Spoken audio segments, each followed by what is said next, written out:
Will this be a public-private partnership kind of a thing, What do you mean by that? about the final rollout? Will it be only government-sponsored thing? We have a couple of eager projects going in PPP, like the passport project. It's like this. We will appoint an MSP. Okay. Who's an outsourced partner. Okay. May or may not be a private entity. Entity. Could even be a public sector entity. Right, So fair enough. That's really based on the best candidate. Right. The rollout will happen predominantly through state governments as registrars Okay. and other like LIC and SBI and banks being registrars. Right. So initially the registrars will essentially be state or public sector kind of entities. Right. Now they in turn may appoint enrolling agencies to collect enough. data who may be private. So in that sense, all these things are happening. Right.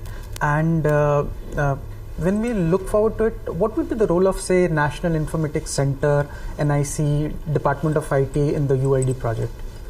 So they are very much, in fact, we have been in touch with NIC for them to provide, team members to the project.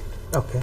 And the DIT, it's they're well aware. Whatever we're doing is in, Okay. And the other central ministries like Rural Development, Health, Consumer Affairs. So we're working with them because, for example, we are in the process of forming a joint coordination committee with the Minister of Rural Development on things like NREGA. Okay. We're working on a coordination committee with the RGI on the coordination with the National Population Register. So we're looking at various such partnerships. I think Ministry of Petroleum also? Ministry of Petroleum through the oil marketing companies. Okay. Because oil marketing companies do LPG and kerosene subsidies. Right. So they also need to use UID. So we are working out with different people and getting this. Right. I understand Mr. Kapil Sibal also saying that he want to collaborate on right to education. We are having very good meetings with Mr. Kapil Sibal because with the right to education, for example, private schools have to take 25% of students from underprivileged backgrounds. Right. It's part of the RTE Act. Now, how will you monitor that? How will you know that? You will get UIDs or midday meals. But the point is that the UID is applicable to rural development, urban poor, health, education, PDS, pensions, RSBY, insurance. Everything finally boils down to identity choices. And with regard to state governments, I understand AP, Karnataka and Madhya Pradesh had already signed the MOU. No, that you have to get the latest. Every day somebody is signing. Okay, I'll confirm that on. And will this UID be compulsory in the sense that when somebody has to get a passport, voter ID card, it will be required. So in a way, it becomes compulsory. Well, over time, as more and more benefits get linked to UID, then yes, having UID will make a lot of sense. Okay. But from our point of view, the UID number is voluntary. But if a partner of ours makes it mandatory in his zone of operations, then yes, he can do that. What will the Act define it as? I mean, voluntarily? Well, from UID side. Okay. But our partners can use it for a compulsory. And we're looking forward to Rs 200 incentive also. The Finance Commission report mentions that to the BPL families. The Finance Commission has made a provision of some 29 lakhs.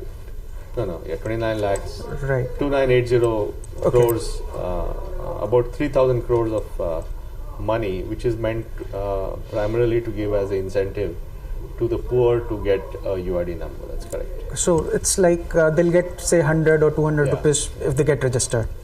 I think 100 is. 100, okay. And do you also see going down other amendments in various laws and acts, say the Passport Act may require amendment, stuff like that, to incorporate UID? I mean, I'm not aware of that. I mean, today, for example, PAN number is used in stock markets. I think it's done more by regulator than law, but you have to check that out. And you've been suggesting students as interns, IT professional coming on sabbatical, then logo competition. So is it like saving money or getting people involved? What is the approach behind it? We want to do this project in the spirit of public participation. Okay. So we are trying to be as open as possible.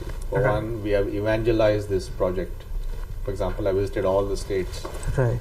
Personally gone to meet the state governments, Raipur, Ranchi, Guwahati, Calcutta, Thiruvananthapuram, Shimla, Dehradun, you name it, I've gone there. So that's one way to spread the message. Second, we are encouraging people to come as volunteers. Third, we are encouraging people to come on a sabbatical from companies. Fourth, we are encouraging interns. Fifth, we had an open logo competition. We got more than 2,000 entries on the logo competition. Then we are encouraging people to submit source code. We want to provide libraries. So the whole idea is, and then we are publishing all our progress on the website so that it's all there. So the more we do this is really to make it an inclusive project. So it becomes a government-citizen partnership in a way? Yeah. It's really to, rather than having sort of just us doing it, we thought we'll open it up for contribution from the people, and we have had a very good response. Great. Abhigyan, Aadhaar, Asmita, few names going around. That is some article. You don't Okay. But at some point we will come out with a brand identity for the whole thing, as well as a logo and a messaging campaign. Any names which maybe not either? I can't say at this point. Okay. And we have 1,900 crores yes, this year's budget. This year budget. What are you planning on that? Well, part of that money is for the infrastructure. Okay. Because we have to appoint the MS, we have set up a data center, we have to select the MSP, we have to get software, hardware, biometrics. So there's a lot of stuff. Right. Not the biometric client equipment, but the biometrics deduplication on the server side. So, and the rest of the money is, for registrars, because, stuff like that. But that's still to be done. I mean, that's just the allocation in the budget. Right. So that, there's a process in government where it goes to something called the Expenditure Finance Committee and gets approved and so on. So that process is going on. And I think 9 consultants have been selected for that IT project. The software thing? The software thing. No, I think they're shortlisted. There were 19 and 10 have been shortlisted. Okay. And Infosys is also part of that. I'm actually not even involved with that selection process. Okay. Because I don't get involved with that. Okay, fair enough.